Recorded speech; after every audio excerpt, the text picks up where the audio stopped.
नमस्कार, मेरा नाम राघव सेठिया है। यहाँ मेरे साथ मेरी मम्मी जुड़ी हुई हैं, जिनके पास हमें सुनाने के लिए बहुत ही मज़ेदार किस्से हैं।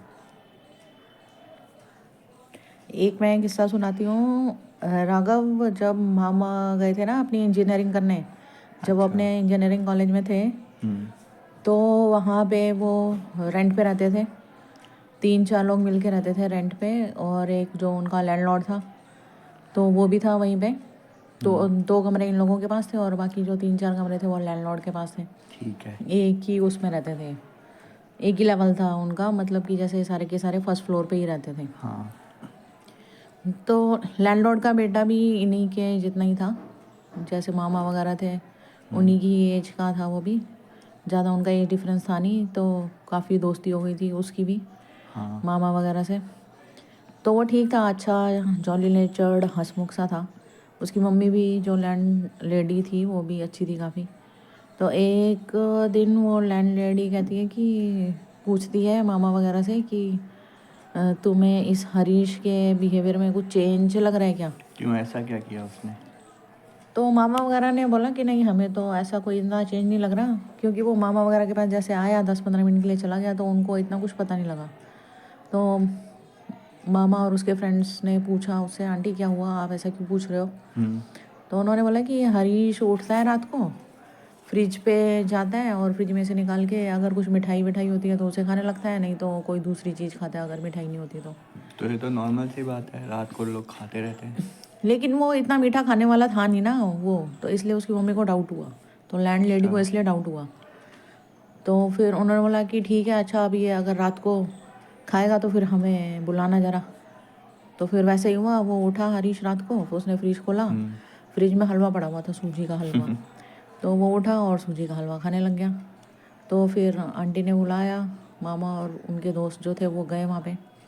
तो उन्होंने पूछा क्या है भाई हरीश, तू तो इतना मीठा खाता नहीं है, अब ये आधी रात को उठ के तू मीठा खा रहा है, क्या हुआ, खाना नहीं मिला था क्या तेरे को? क्या बोला उसने? तो उसने बोला, उसमें से ना एक फ़ीमेल आवाज़ आई।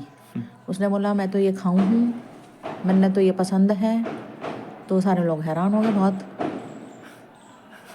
लड़के में से लड़की की आवाज़ आ हाँ, रही तो है। सब बहुत हैरान हो गए और डर भी गए बहुत। तो ऐसा था कि ये जो मामा जी हैं और जिस लैंडलॉर्ड के घर में रहते थे, इन्होंने नामदान लिया हुआ था ना महाराज जी से। अच्छा। तो इन लोगों ने फिर नाम जपना शुरू किया। वैसे तो किसी के सामने वो बोलते नहीं हैं, हम्म। लेकिन सब ने ही नामदान लिया हुआ था, तो इन्होंने वही नाम का सिमरन ज़ोर ज़ोर से करना शुरू किया। अच्छा। तो फिर वो हरीश की आवाज़ चेंज हो गई जब वो बोला, तो कह रहा है कि तुम यहाँ क्या कर रहे हो, तुम जाओ अपने कमरे में, तुम रात को यहाँ पे क्या कर रहे हो? तो हम्म। सबको कुछ अटपटा सा लगा, लेकिन सब चले गए अपने कमरे में। हम्म। तो अगले दिन वो फिर रात को वैसे ही करने लग गया। हम्म। तो फिर रात को सारे वहाँ पे ज़ोर ज़ोर से नाम जपने लगे। हम्म। तो वो फिर थोड़ी देर में ठीक हुआ। हाँ। तो फिर ऐसे ही प्रोसेस चलता रहा। फिर अप्रॉक्सीमेटली ऐसे ही 8-10 दिन हुए। हाँ। तो फिर वो ठीक हो गया। वो ऐसे रात को उठना उसने बंद कर दिया। जैसे जैसे वो नाम जपते जाते थे तो वो मतलब जल्दी ही अपनी सेंसेस में वापस आ जाता था। वो पहले तो बहुत देर तक वो लड़की की आवाज़ में बातें करता था ना, हाँ। हरियाणवी सी बोलता था। हाँ। लेकिन जैसे जैसे उनके डेज गुजरते गए, 3 दिन हुए, 4 दिन हुए, तो वो जल्दी ही अपनी सेंसेस में वापस आने लग गया। और 7-8 दिन के बाद तो फिर वो उसने वहाँ पे किचन में ऐसे रात रात को उठ के जाना बंद कर दिया। फिर कुछ दिन तक तो उसको नहीं बताया, लेकिन जब बाद में उसको बताया हाँ। तो उसे ऐसा कुछ याद नहीं था कि वो कुछ ऐसा करता भी था। ये तो बहुत ही हमें मिठाई वाले भूत की कहानी सुन के काफ़ी अच्छा लगा। हाँ, काफ़ी मिठाई पसंद था वो, ऐसा लगता था कि उसकी इच्छा रह गई होगी ना, वो मरने से पहले उसको क्रेविंग हो रही होगी मीठा खाने की। ठीक है, थैंक यू।